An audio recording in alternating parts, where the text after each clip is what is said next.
10 minutes to give you 300 years of history, so I'm going to do everything that I can to make this entertaining and exciting. Those of you who've been on a tour with me know that I like to start with the bridge. It all starts with a bridge. 1793, a bunch of guys get together and decide to make the West Boston Bridge to create a wealthy neighborhood over here about the same time they're doing Beacon Hill.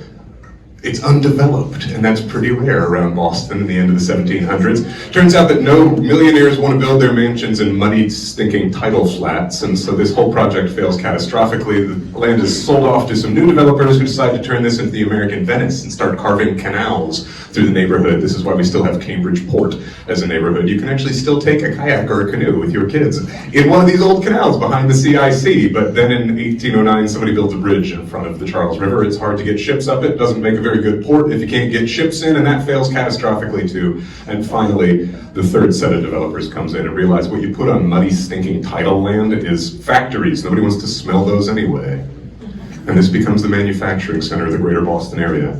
With some great success, we're doing things initially like streetcars. Charles Davenport very famously makes the middle aisle of a train car. Not the sexiest invention in the history of Kendall, but it's very important because now we can connect cars one to the other and walk through them at length. It goes from looking like an omnibus to an actual car. He also invents train cars that you can just flip the seat on the back. It saves a mile of track at the end where you have to normally turn the train around. Suddenly, you can just flip the seats all backwards. These are the kind of innovations that we're really looking for. In the 1840s, Elias Howe invents the sewing machine. Even though Isaac Singer gets most of the credit for it, Elias Howe sues him and ends up a millionaire himself. They die friends. Anyway, more and more of this stuff starts coming here. We're getting fat rendering plants. In the 1890s, Kendall becomes the third largest pork packer neighborhood in the Americas. This is what we're doing here. The Boston Woven Hose and Rubber Company, if you're not familiar, is going to print something like 90% of the world's fire hoses in the 1920s, along with rubber gloves, galoshes, anything that's made out of rubber. Your garden hose was probably made here, where you can now go to the smoke shop or Mama's Deli.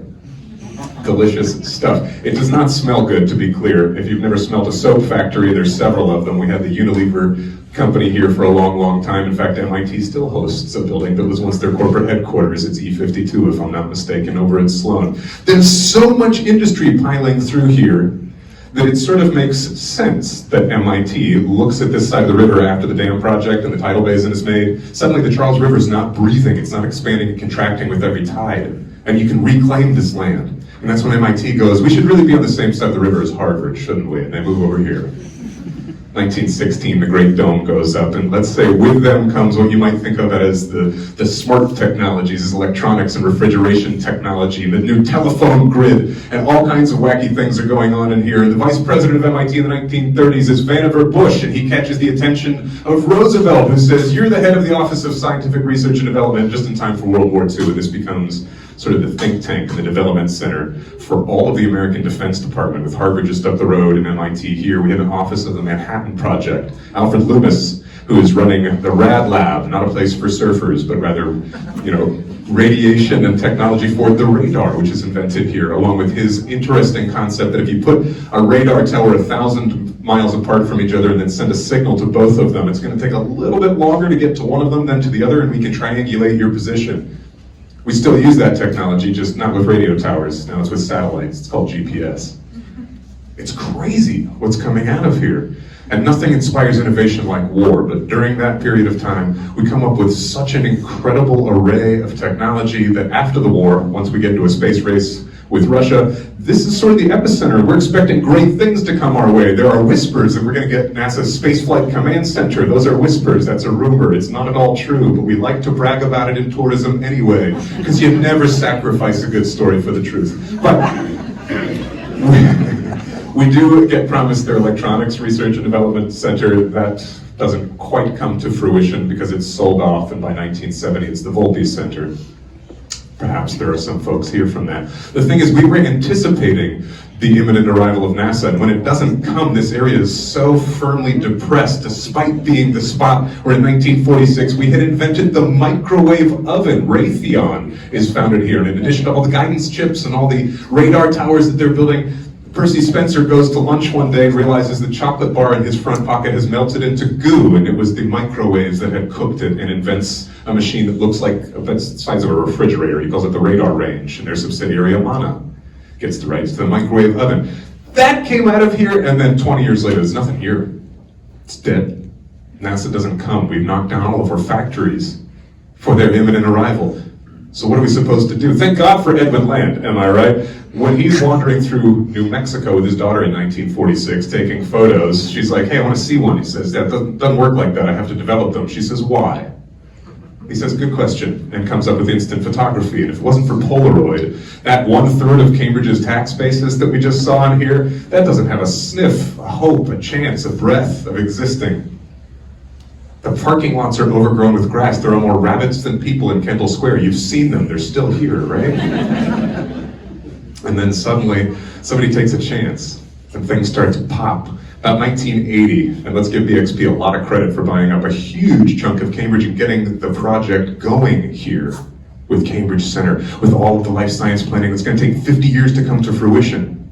But it does, and it starts, we like to say, at least Mass Bio once told me, it was Biogen that starts everything. When they move in 1980, deciding it would be cheaper to renovate an old factory than it would be to build sterile lab space from scratch, they're right, and they start buying buildings all over the place. Jack Whitehead in 1982 says, how about if I dump a bunch of money and create the Whitehead Institute, which will later on, as you probably know, become the flagship for the Human Genome Project in the 1990s. But in the 1990s, that's also when we start to get all the other pharma companies who are sniffing around. It helps that in 1977, Cambridge is really the first place to define what you can and cannot do ethically around recombinant DNA. And since there are rules, this becomes a very appealing place to come, and we start getting the first biotech startups that are moving in here and realizing that life can do half the work for us, that we do not have to discover small molecules and antibodies to do the medicinal work, that we can actually whisper things to our own immune systems, which is what we're beginning to do in immunotherapy in this place. In the mid-1990s, we start to get other infotech companies coming in. Yes, we get the Novartises, and yes, Genzyme is here, later bought by Sanofi, and now I can enumerate the many, many, many pharmaceutical companies that you've already seen going up here, but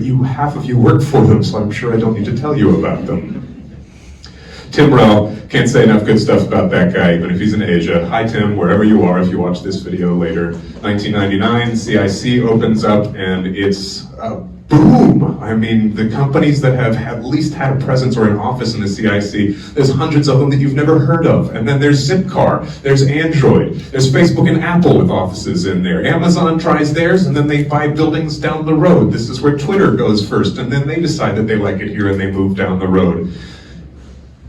I don't know that Microsoft was ever in there. Somebody should educate me on this later, but this building, of course, is one of our favorite in Cambridge because we like a good joke, and to be in a place called the New England Research and Development Center, the nerd, feels only too appropriate here in Cambridge. In the early 2000s, even more biotech moves in here. When you finish the Human Genome Project and Eli and Edith Broad decide to dump $400 million in a chunk and start the Broad Institute.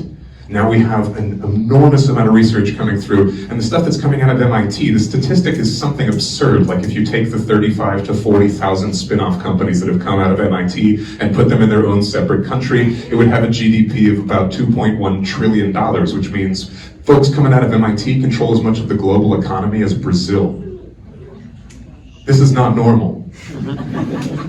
This is a place that everywhere on the planet is trying to emulate. We have all of the greatest minds all walking around. There's only 4 restaurants here, so you bump into guys at Clover because there's nowhere else to eat. You know what I mean? And with all this intelligence in one area, it doesn't matter if you're in the same field. You have all these people with diverse interests having discussions. This bump and connect factor, the symbiosis, the collaboration, that's what makes this area special. It's the fact that everybody cares, that the attitude around here is, what can I do to make human progress go further, go faster, do more? And it's not even just us. Of course, I'm focusing on Kendall because here we are in Kendall Square, but Boston has adopted this. It's radiating out from here. Harvard Square is starting to go, how come Kendall's cooler than us? No offense, Harvard Square folks who are in the room.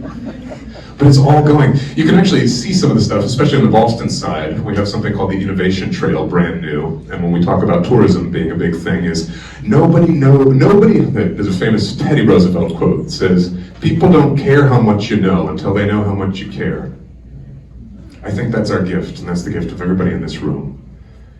and I'm very, very happy to be a member of this community, despite the fact that all I do is talk about the cool stuff that you guys are doing in your buildings. But thank you for the privilege of allowing me in this community. If you'd like to explore more of the innovations, please do come on a tour at some point, where you can go to theinnovationtrail.org and explore all this great stuff. But I think that's my 10 minutes, so I'm going to hand the mic back over to Beth. Thank you guys so much.